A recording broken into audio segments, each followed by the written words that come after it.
Olá, meus companheiros de leitura. Tudo bem com vocês? Chegamos a mais uma quarta-feira. Como passaram a semana? Confio que bem, hein? Bom, vou agradecer de novo e sempre a companhia de vocês, a atenção de vocês, as palavras de vocês. Muito obrigada por compartilharem as suas impressões sobre as minhas leituras. Obrigada por me avisarem de algum problema técnico que pode estar acontecendo. Obrigada sempre. Por favor, continuem assim, meus amigos. Deixa eu passar um recadinho para vocês, porque a leitura de sexta-feira tá interrompida, tá? Por quê? Eu pedi a opinião dos leitores, dos ouvintes, sobre qual livro eu continuo. E até agora só uma pessoa se manifestou. E eu acho injusto escolher por uma só. Então, mês que vem eu continuo as leituras de sexta-feira. E assim eu tenho um tempinho a mais aí para vocês decidirem, me ajudarem a escolher qual eu vou ler. Se eu faço a leitura da biografia do Dom Pedro I, que na verdade é uma trilogia, né? São 3 biografias do Dom Pedro I, da Imperatriz Dona Leopoldina e do Dom Pedro II, ou se eu faço a leitura da biografia do Assis Chateaubriand, Chateau, o Rei do Brasil, que fala sobre a televisão brasileira. Me ajudem aí a escolher em mais uma semaninha. Eu encerro na quarta-feira da semana que vem, ok? Bom, enquanto isso, vamos para Ramsés, a Batalha de Kadesh. Capítulo 40.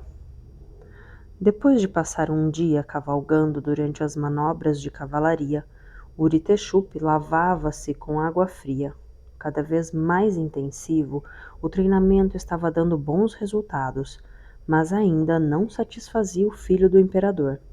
O exército hitita não devia ceder nenhuma chance às tropas egípcias, nem manifestar a mínima hesitação nas diversas etapas de combate.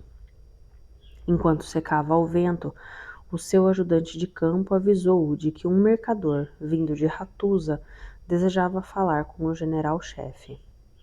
Que espere, disse Uritexup. Falarei com ele amanhã de madrugada. Os mercadores nasceram para obedecer. Que aspecto tem ele? Pela sua apresentação, é um homem importante. Mesmo assim, esperará. Faça-o dormir na tenda menos confortável.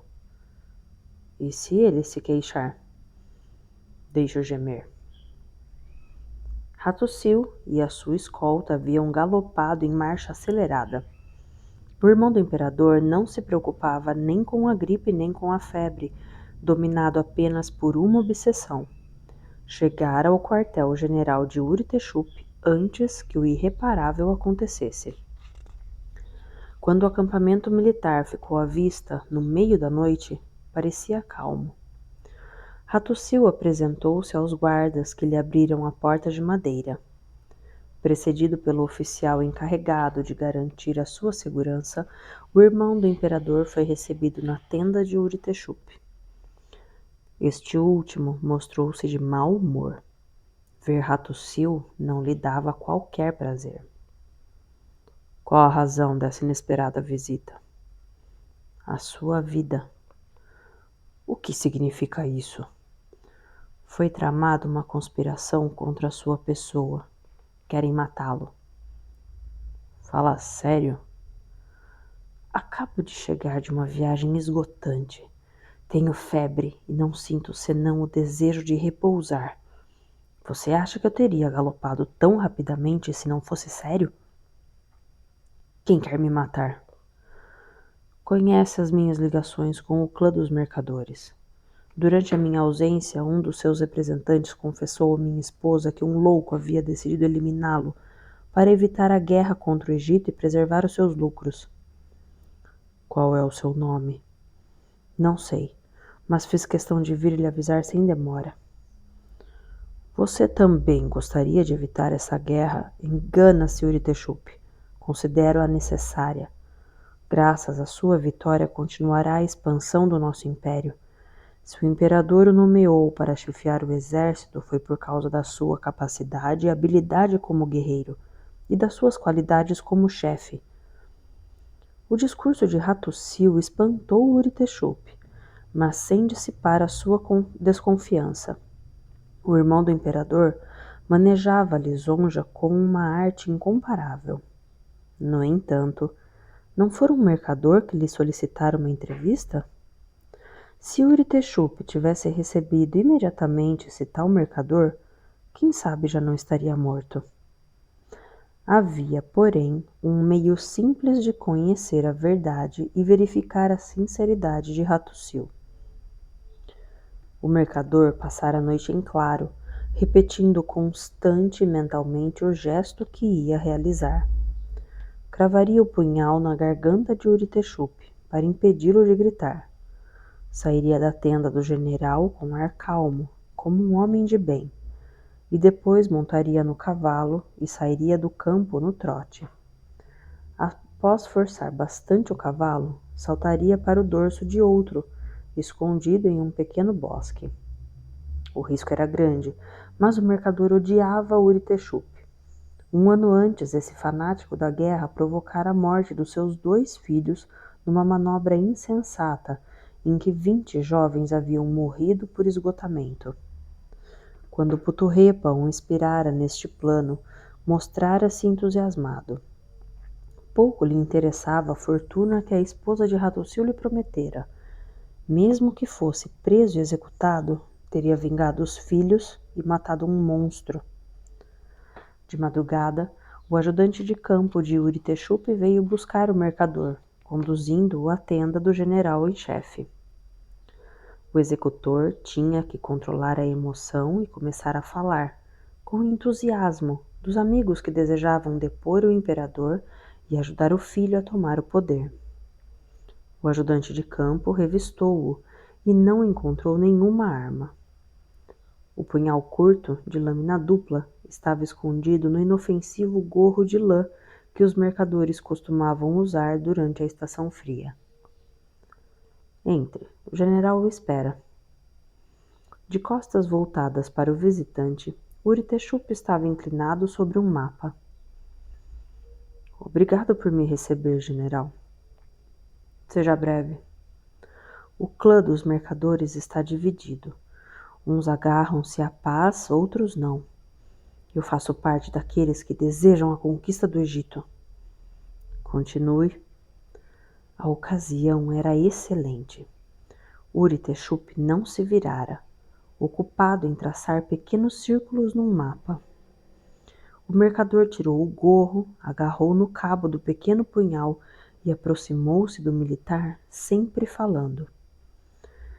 Eu e meus amigos estamos convencidos de que o imperador não é capaz de nos conduzir ao triunfo que esperamos. Vós, pelo contrário, vós, o brilhante guerreiro, vós, morra, morra por ter tirado a vida dos meus filhos. O general voltou-se no momento em que o mercador desferia o golpe. Na mão esquerda, segurava também o cabo de um punhal. A lâmina do mercador enterrou-se no pescoço da vítima e a do general no coração do agressor. Mortos, ambos caíram um por cima do outro e ficaram estendidos no chão, com braços e pernas entrelaçados. O verdadeiro Uritexup ergueu um pano da tenda. Para saber a verdade, tivera que sacrificar a vida de um simples soldado com o mesmo corpo dele. O imbecil reagira mal, matando o mercador que o general teria gostado de interrogar, mas ouvira o suficiente para saber que Hattussil não mentira. O irmão do imperador, realista e prudente, alinhava assim, sob a sua bandeira, com esperança de que Uritexup, general vitorioso e futuro senhor do Hatti, não fosse ingrato. Hattussil estava totalmente enganado. Acha não assaltara nenhum mercador, nem viajante, porque descobrira um comparsa melhor. Uma jovem com cerca de 20 anos, viúva e sem dinheiro. O marido, soldado de infantaria em Kadesh, morrera acidentalmente quando atravessara o Oronte durante sua cheia. Sozinha e sem filhos, cultivava com grande dificuldade uma terra pobre e infértil. Desfalecendo de fadiga bem próximo de sua casa, Acha explicara-lhe que fora roubado por salteadores e que conseguira fugir arranhando-se nas silvas e nos espinheiros. Reduzido a nada, suplicara-lhe refúgio ao menos por uma noite. Depois de lhe ter se lavado com água morna de uma bacia de barro colocada na lareira, os sentimentos da camponesa modificaram-se bruscamente. A sua timidez transformara-se num desejo imperioso de acariciar aquele corpo de homem distinto. Privada de amor há muitos meses, despira-se com pressa. Quando a camponesa, de formas generosas, passara os braços em torno do pescoço de Acha e apoiara os seios em suas costas, o egípcio não se conteve. Durante 2 dias, os amantes não saíram da casa. A camponesa não era experiente, mas revelava-se ardente e sequiosa. Seria uma das suas raras amantes de quem Acha guardaria uma recordação bem definida. Chovia lá fora. Acha e a camponesa estavam nus, perto da lareira. A mão do diplomata percorria todo o corpo da jovem, que gemia de prazer. Quem é você na realidade? Já lhe disse, um mercador roubado e arruinado. Não acredito. Por quê? Porque você é muito requintado, demasiado elegante. Os seus gestos e a sua linguagem não são de um mercador. Acha captou-lhe as palavras. Os anos passados na Universidade de Mênfis e nos gabinetes do Ministério dos Negócios Estrangeiros pareciam ter deixado vestígios indeléveis. Não é um hitita. Não possui a sua brutalidade. Quando faz amor, pensa em mim. Meu marido só se preocupava com seu próprio prazer. Quem é você? Promete guardar segredo? Juro pelo Deus da tempestade. O olhar da camponesa brilhava de excitação. É difícil. Confie em mim. Já não lhe dei provas do meu amor? Acha beijou-lhe o bico dos seios. Sou filho de um nobre sírio, explicou o diplomata. Quero alistar-me no exército hitita. Meu pai proibiu-me de fazê-lo, por causa da dureza do treino. Fugi de casa e quis descobrir o Hati sozinho, sem escolta, para provar minha coragem e ser recrutado. Isso é uma loucura! Os militares são uns brutos sanguinários. Desejo lutar contra os egípcios. Se não agir, vão apoderar-se das minhas terras e despojar-me de todos os meus bens. Ela pousou-lhe a cabeça no peito. Detesto a guerra. Mas não é inevitável? Todos estão convencidos de que se realizará. Sabe onde os soldados estão sendo treinados? É segredo. Notou algum movimento de tropas para esses lados? Não, é um canto perdido. Quer acompanhar-me a Ratusa? Eu? Acompanhá-lo à capital? Nunca fui lá. É uma boa ocasião. Lá encontrarei oficiais e poderei alistar-me. Desista, suplico-lhe. A morte é assim tão tentadora? Se eu não agir, a minha província será destruída. É preciso combater o mal. E o mal é o Egito. A capital fica longe. Há na arrecadação uma grande quantidade de potes de barro. Foi seu marido que fez? Ele era oleiro, antes de o obrigarem a alistar-se.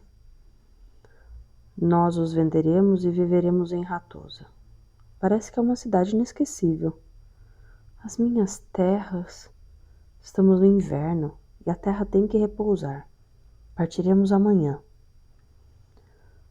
A jovem deitou-se perto da lareira e estendeu os braços para o amante.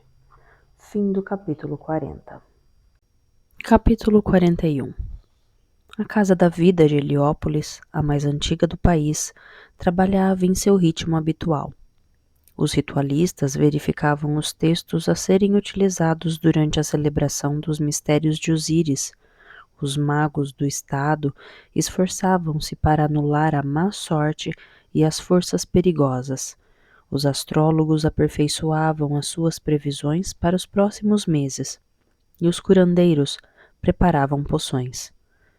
Por menor, insólito, a biblioteca, contendo milhares de papiros, entre os quais a primeira versão dos textos das pirâmides e o ritual de regeneração do faraó, estava inacessível até o dia seguinte.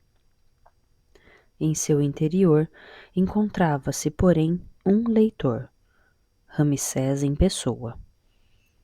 Tendo chegado durante a noite, o monarca fechara-se na grande biblioteca de paredes de pedra, cujos armários continham o essencial da ciência egípcia, relativa tanto ao visível quanto ao invisível.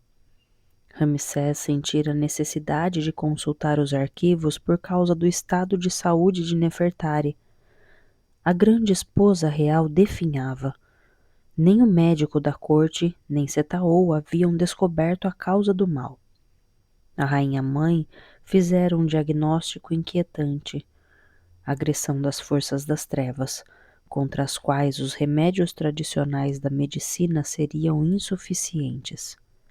Era por isso que o rei explorava os arquivos que tantos outros monarcas tinham consultado antes dele. Ao fim de 10 horas de pesquisa, entreviu uma solução e partiu imediatamente para Pi-Ramsés. Nefertari presidira a reunião dos tecelões vindos de todos os templos do Egito e dera as instruções necessárias para a fabricação das indumentárias ritualísticas até a próxima cheia.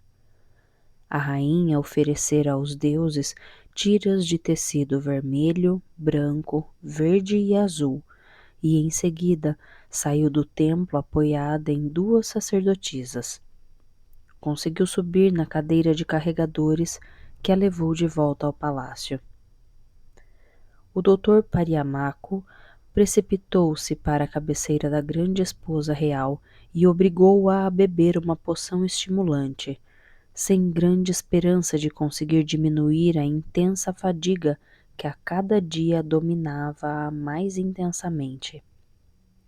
Logo que Ramsés entrou no quarto da esposa, o médico retirou-se. O rei beijou a testa e as mãos de Nefertari. Estou esgotada. Tem que apressar o seu programa oficial. Não se trata de uma fraqueza passageira. Sinto a vida sair de mim e escoar-se como um fiozinho de água cada vez mais fraco. Toia acha que não se trata de uma doença normal. Tem razão. Alguém nos ataca na sombra. O meu chale preferido, um mago o está utilizando contra mim. Também cheguei a essa conclusão e pedi a Serramana que tentasse de tudo para identificar o culpado. Ele que se apresse, Ramsés, que se apresse. Temos outros meios para lutar, Nefertari, mas precisamos deixar Pi-Ramsés amanhã. Para onde vai me levar? Para um lugar onde estará o abrigo do nosso inimigo invisível. Ramsés passou longas horas com Amene. O porta-sandálias e secretário particular do faraó não lhe referiu qualquer incidente assinalável relativo aos assuntos de estado. Sempre angustiado com a ideia de uma ausência prolongada do monarca, o escriba comprometeu-se a não negligenciar nada, para evitar qualquer impasse que pudesse comprometer o bem-estar do país. Ramsés constatou que Amene seguia todas as pastas com exemplar atenção e reunia as informações essenciais com agudo sentido de classificação. O rei tomou uma série de decisões e encarregou Amene de se fazer aplicá-las pelos seus ministros. Quanto a Serramana, este recebeu a confirmação das suas diversas missões, das quais a menor não era certamente a de velar pelo treinamento das tropas de elite aquarteladas em Pi-Ramsés. Na companhia de Toia, o monarca passeou pelo jardim onde a mãe gostava de meditar. Com os ombros cobertos por uma capa plissada, a rainha-mãe trazia brincos em forma de lótus e um colar de ametistas que lhe amenizavam o rosto severo. Parto para o sul com Nefertari, minha mãe. Aqui ela corre um perigo muito grande. Tem razão. Enquanto não pudermos combater a ação do demônio que se oculta nas sombras, é preferível afastar a rainha. Vele pelo reino. Em caso de urgência, Amene executará as suas ordens. E quanto à ameaça de guerra? Está tudo calmo. Muito calmo. Os hititas não reagem. Muwatalli contenta-se em escrever cartas insossas e protocolares.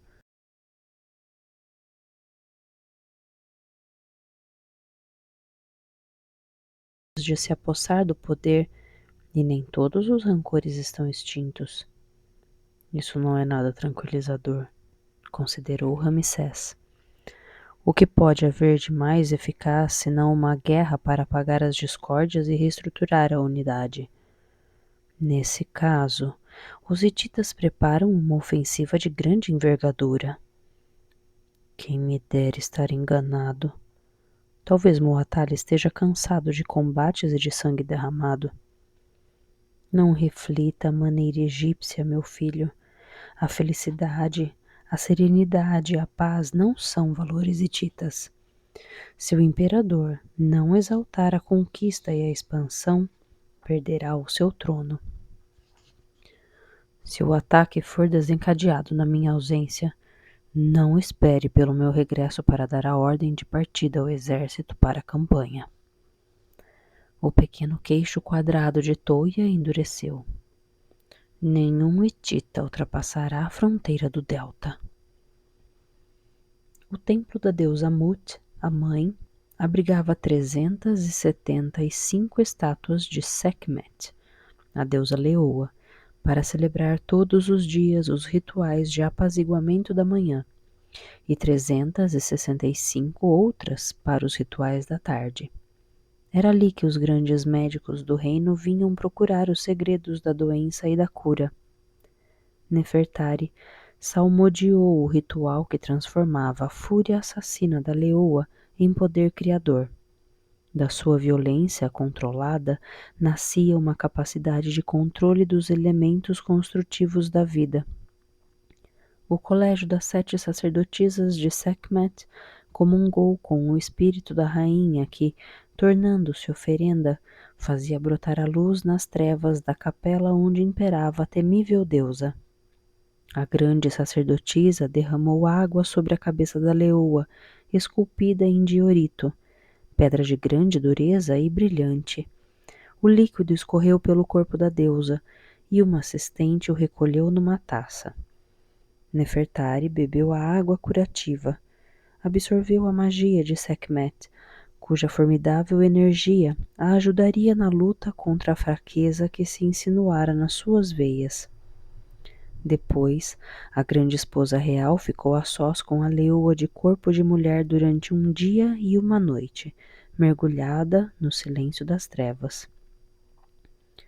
Quando atravessou o Nilo, ternamente apoiada no ombro de Ramsés, Nefertari sentiu-se menos oprimida do que durante as últimas semanas.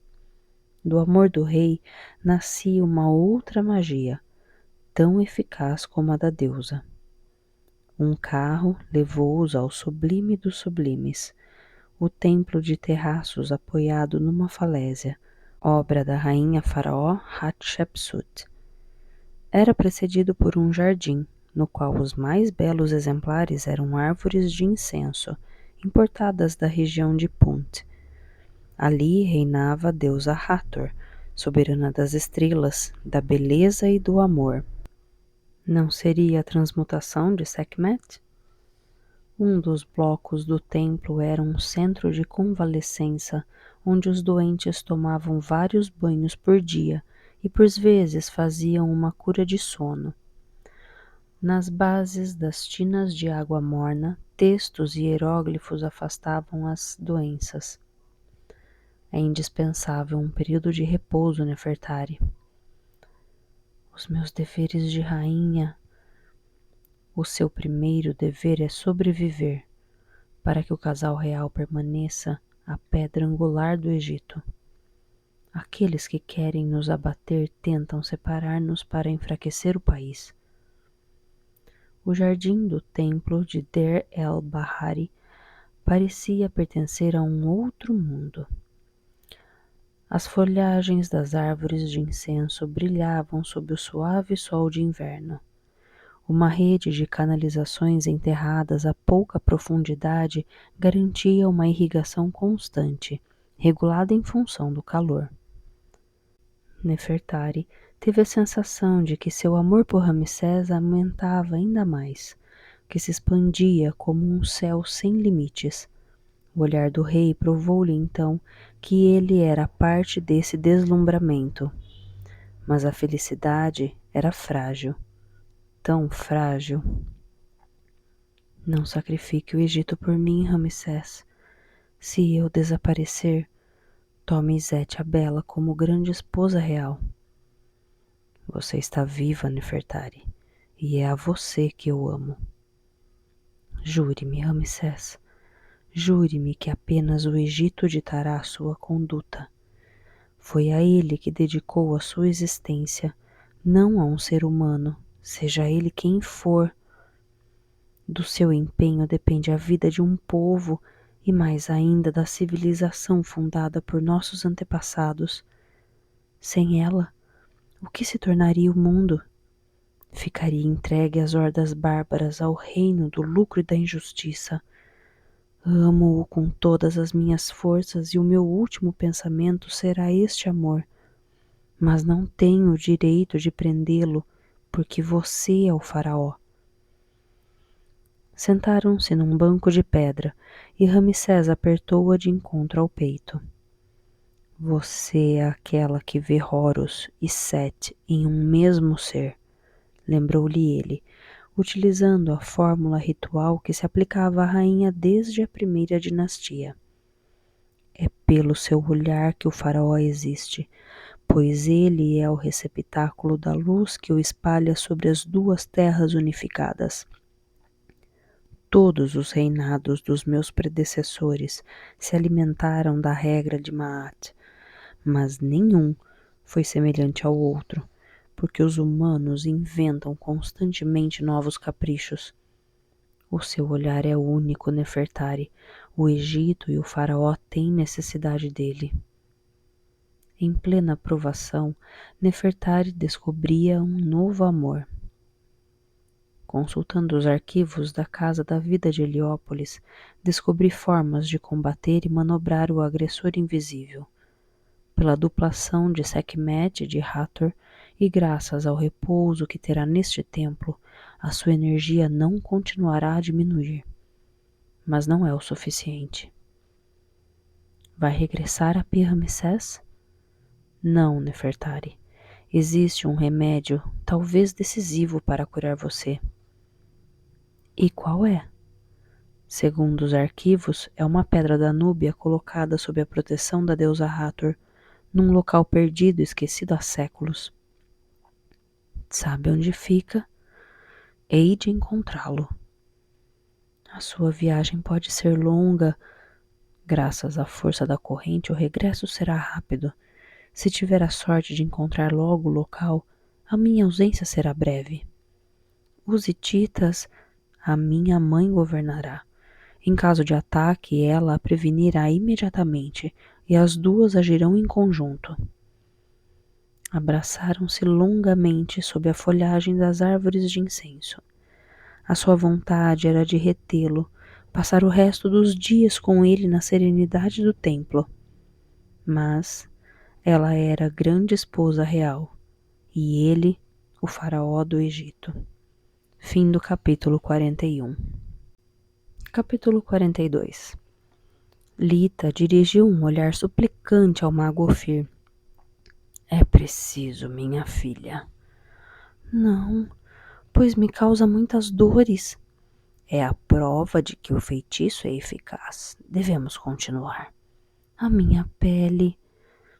A irmã do rei vai tratá-la e não ficará qualquer marca de queimadura. A descendente de Akenaton deu as costas para o mago. Não, não quero mais, não suporto mais esse sofrimento. Ofir puxou-a pelos cabelos. Basta, pequena caprichosa. Obedeça-me ou fecho-a na cave. Isso não, suplico-lhe, isso não. Claustrofóbica, a médium loura receava esse castigo mais do que qualquer outra coisa. Venha para o meu laboratório. Desnude o peito e deite-se de costas. Dolente, a irmã de Ramsés lamentava a rispidez do mago, mas dava-lhe razão. As últimas notícias da corte eram excelentes. Nefertari, sofrendo de uma doença misteriosa e incurável, partira para Tebas, onde sucumbiria ao domínio de Hathor em Der el-Bahari. Sua lenta agonia aniquilaria o coração de Ramsés, que, por sua vez, sucumbiria ao desgosto. Para Shenar, estaria livre o caminho para o poder. Quando da partida de Ramsés, Serramana fora às 4 casernas de Pi-Ramsés e exigira dos oficiais superiores a intensificação dos treinamentos. Os mercenários haviam reclamado imediatamente um aumento, provocando idêntico pedido por parte dos soldados egípcios. Em confronto com um problema acima de sua autoridade, o sardo recorrera a Amene, que apelara para a rainha-mãe, cuja resposta fora imediata. Ou os soldados e os mercenários obedeciam, ou seriam substituídos por jovens recrutas. Se Serramana considerasse satisfatórios os progressos verificados durante as manobras, talvez Toia encarasse a possibilidade de um bônus especial. Os militares cederam, e o sardo passou a sua outra missão, tentar descobrir o mago para quem o intendente Romeu roubara o chale de Nefertari. Ramsés não lhe ocultara nada das suas suspeitas, confirmadas pela estranha morte de Romeu e pela não menos estranha doença da rainha. Se o maldito intendente tivesse sobrevivido, o ex-pirata não teria encontrado qualquer dificuldade em fazê-lo falar. É verdade que a tortura era proibida no Egito, mas um atentado oculto contra o casal real não era um caso para fugir à lei comum? Romeu estava morto, levando seu segredo para um nada povoado de demônios, e a pista que levava ao seu comandante parecia cortada. E se isso fosse apenas a aparência?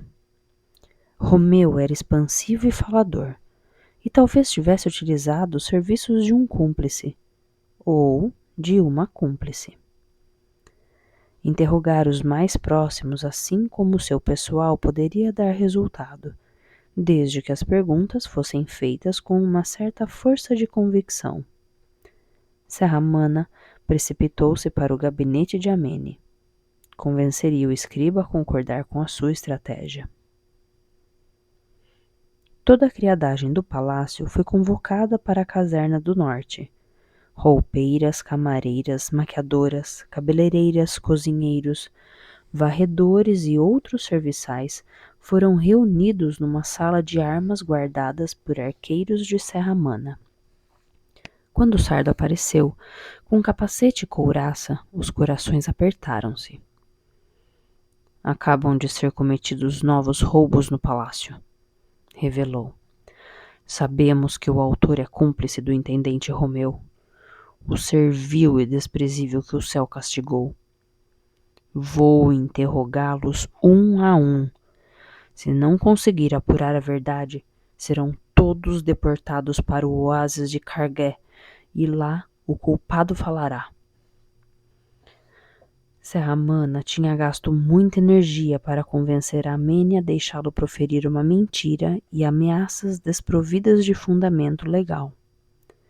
Qualquer um dos criados podia contestar a posição do sardo e dirigir-se a um tribunal, o qual prontamente condenaria Serramana. O aspecto assustador do chefe da guarda pessoal do rei, o seu tom imperioso e o caráter angustiante do local dissuadiram-nos de qualquer protesto. Serramana teve sorte. A terceira mulher que entrou no compartimento onde se realizava o interrogatório mostrou-se loquaz.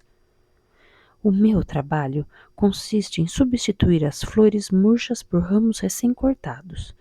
Detestava aquele Romeu. Por quê? Colocou-me na cama dele. Se não tivesse aceitado, ele me teria expulso do lugar. Se tivesse apresentado queixa, ele teria sido despedido. Falar agora é fácil.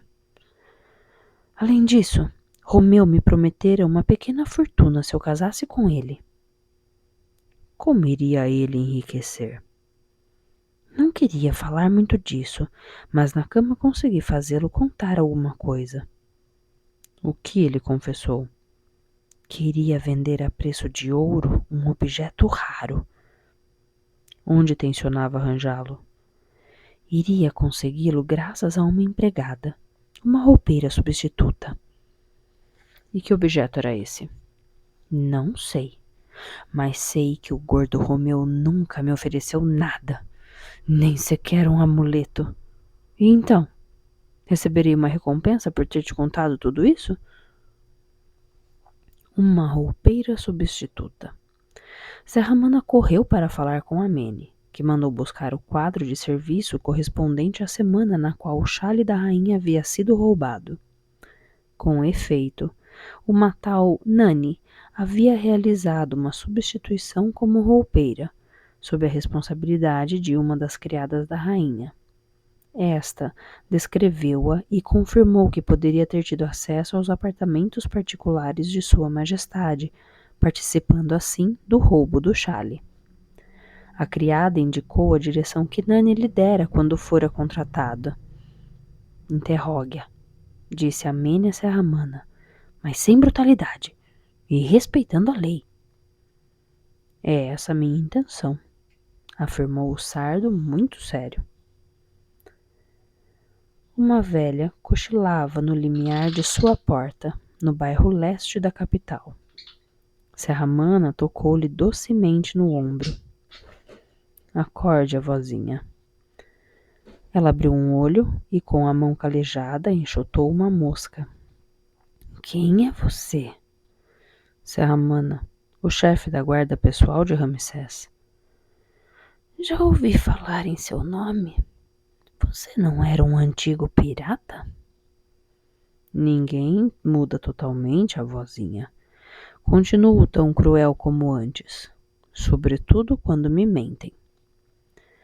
E por que haveria de lhe mentir? Porque vou lhe fazer perguntas. Dar com a língua nos dentes é pecado. Depende das circunstâncias.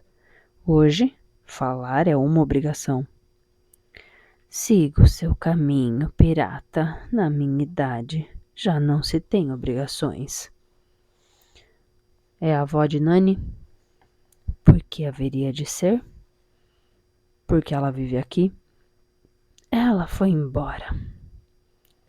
Quando se tem a sorte de ser contratada como roupeira no palácio, por que fugir? Eu não disse que ela fugiu, e sim que foi embora. Para onde ela foi? Não sei. Lembro que detesto mentiras. Seria capaz de bater numa velha pirata? Para salvar Ramsés, sim. A mulher ergueu os olhos inquietos para Serramana. Não compreendo. O faraó está em perigo? A sua neta é uma ladra, talvez uma criminosa. Se não falar, será sua cúmplice. Como poderia Nani estar metida numa conspiração contra o faraó? Mas está, e tenho a prova. A mosca voltou a importunar a velha. Serramana esmagou o inseto. A morte alegre, pirata, quando nos vem libertar de um sofrimento excessivo. Eu tinha um bom marido e um bom filho, mas meu filho teve a infelicidade de casar com uma mulher horrível, que lhe deu uma filha horrível. Meu marido morreu, o meu filho separou-se, e fui eu que criei o maldito rebento. Horas passadas educando-a, alimentando-a, ensinando-lhe os princípios morais. E você vem me falar de uma ladra e de uma criminosa? A velha recobrou o fôlego. Serramana calou-se, esperando que ela fosse até o fim com suas confidências. Se calasse, o sardo iria embora. Nani partiu para Mênfis. Disse-me com orgulho e desdém que iria viver numa bela vila por trás da escola de medicina, e enquanto eu morreria nesta pequena casa. Serramana transmitiu a Amene o resultado de suas investigações. Se por acaso molestou a idosa mulher, ela apresentará queixa contra você. Os meus homens são testemunhas de que nem toquei nela. O que sugere então?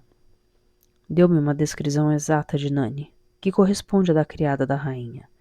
Assim que puser os olhos nela, eu a reconhecerei. Como vai encontrá-la? Revistando cada uma das vilas do bairro de Mênfis onde ela reside. E se a velha mentiu para proteger Nani? É um risco que tenho que correr. Mênfis não fica longe, mas a sua presença em Pirramicés é indispensável.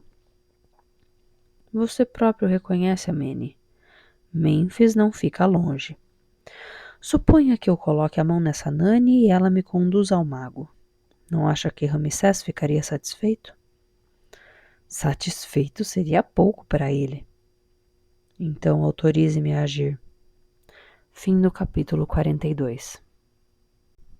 Capítulo 43. A Asha e a amante, espantados, descobriram Hattusa. Hattusa, capital do Império Hitita, dedicada ao culto da guerra e da força. Como o acesso às 3 portas da cidade alta, a do rei, a das esfinges e a dos leões, era proibida aos mercadores, o casal entrou na cidade por uma das portas da cidade baixa, vigiada por soldados armados com lanças. Asha mostrou seus potes de barro e chegou a convidar um dos guardas a comprar um por um preço bem barato. O soldado afastou-o com uma cotovelada, ordenando-lhe que desaparecesse. Sem muita pressa, o casal tomou a direção do bairro dos artesãos e pequenos comerciantes. Os picos rochosos, os terraços de pedras sobrepostas, os enormes blocos utilizados para o templo do deus da tempestade. A camponesa estava tão impressionada quanto seu companheiro, mas Asha lamentava a falta de graça e de elegância naquela arquitetura rugosa, dominada por uma rede de fortificações que tornavam inatacável a capital encaixada na rude montanha da Anatólia. A paz e a doçura de viver não podiam expandir-se naquele lugar onde a violência emanava de cada pedra. O egípcio procurou em vão jardins, árvores, lagos, e teve um arrepio, mordido pela aragem fria. Avaliou até que ponto seu país era um paraíso. Por diversas vezes, ele e a sua companheira tiveram que encostar-se rapidamente aos muros e tijolos para deixar passar uma patrulha.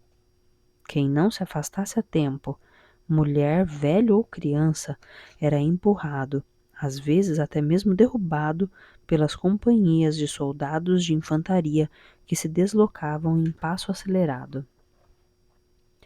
O exército era onipresente.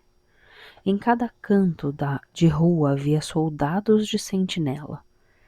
Asha apresentou um pote a um atacadista de utensílios domésticos. Como era de costume em terra hitita, a mulher permaneceu atrás dele e manteve-se em silêncio. Um bom trabalho, considerou o atacadista. Quantos faz por semana? Tenho um pequeno fornecimento que fabriquei no campo. Gostaria de instalar-me aqui. Tem alojamento? Ainda não. Alugo casas na Cidade Baixa. Troca o seu fornecimento por um mês de aluguel. Terá tempo para organizar a sua oficina. De acordo, se lhe juntar 3 pedaços de estanho. É duro negociar com você.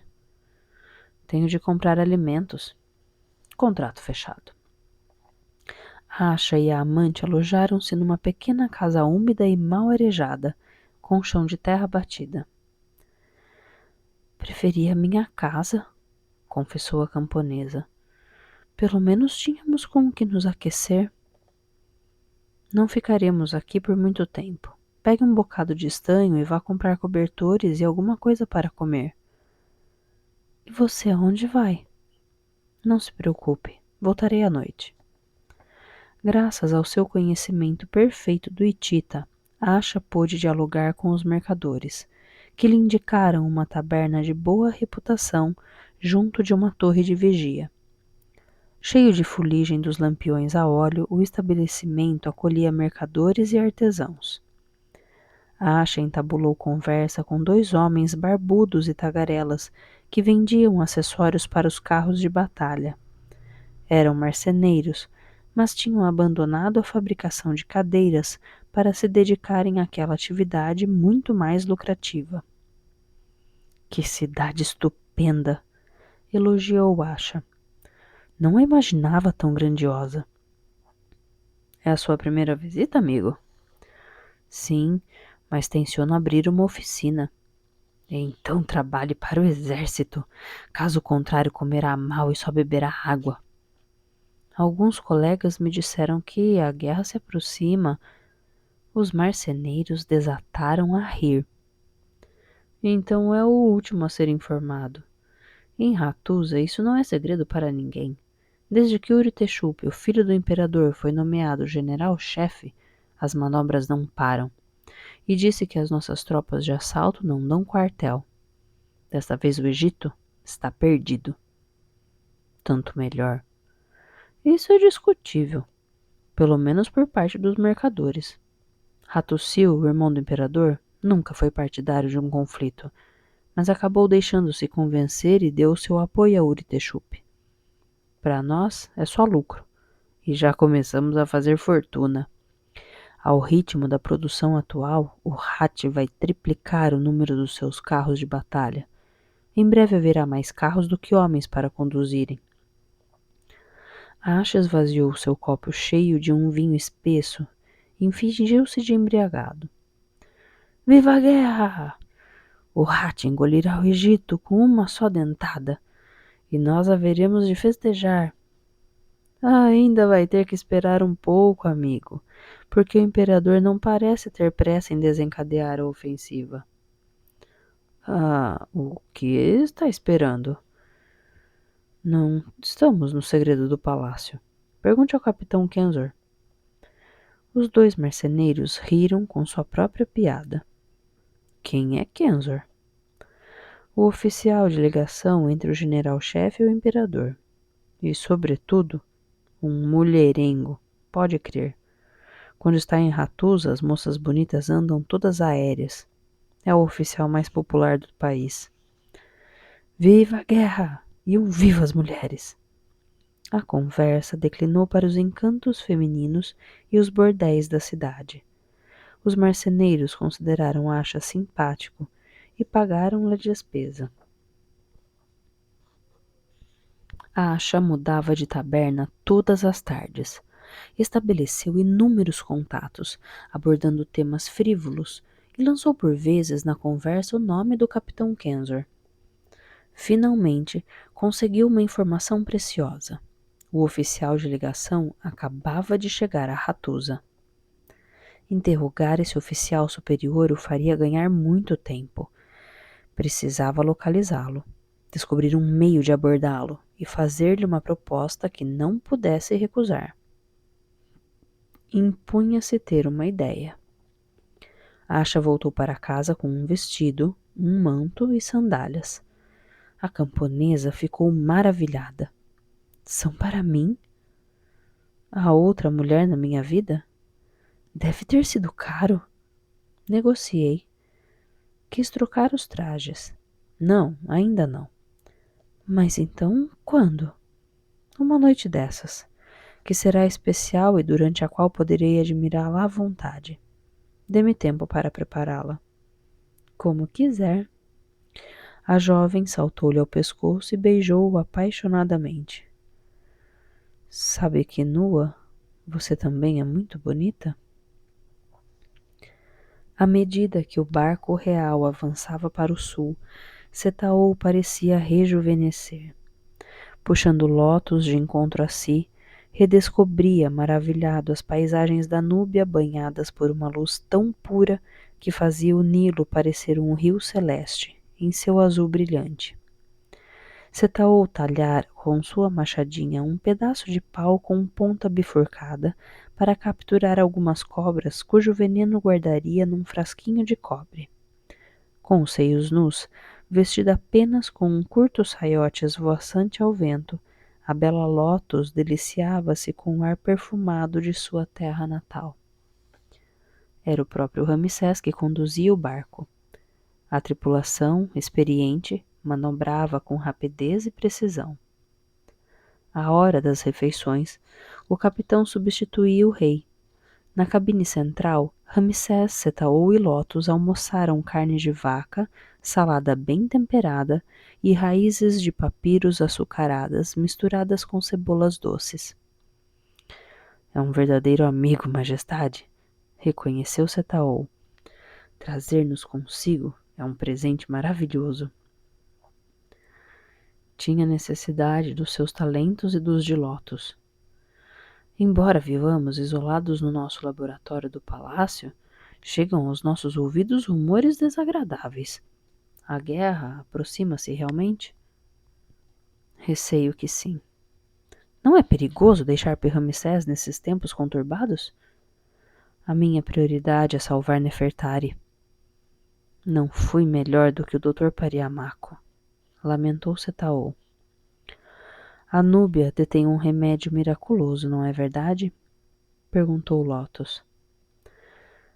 Segundo os arquivos da Casa da Vida, sim. Uma pedra criada pela deusa Hathor num lugar perdido. Tem mais alguma informação, majestade? Uma vaga indicação. No coração da Núbia, uma enseada com areias de ouro, onde a montanha se separa e se une. Uma enseada, portanto, no Nilo. Temos de agir depressa, disse Ramsés. Graças à força de Sekhmet e aos cuidados das especialistas do templo de Der el-Bahari, a energia não desaparecerá completamente do corpo de Nefertari. Mas a ação das forças das trevas não foi anulada.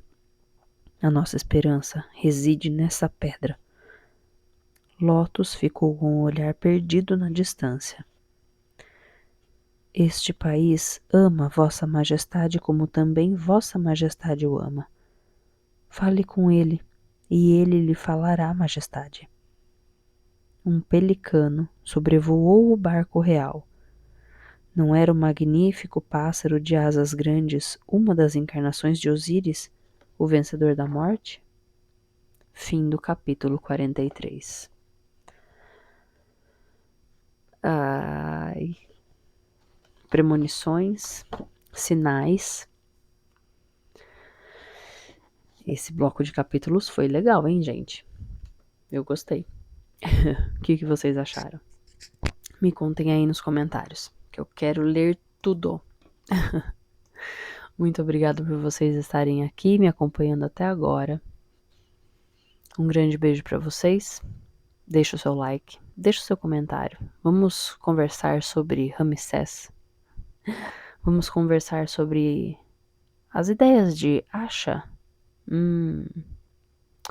E onde será que o Ramsés vai encontrar essa pedra da deusa Hathor na Núbia? Um país riquíssimo, hein, gente? A Núbia é uma região riquíssima de cultura, de folclore, de tudo, de muita coisa. Bom, um grande beijo para vocês, uma ótima semana, um ótimo final de semana E até a próxima quarta-feira. Tchau!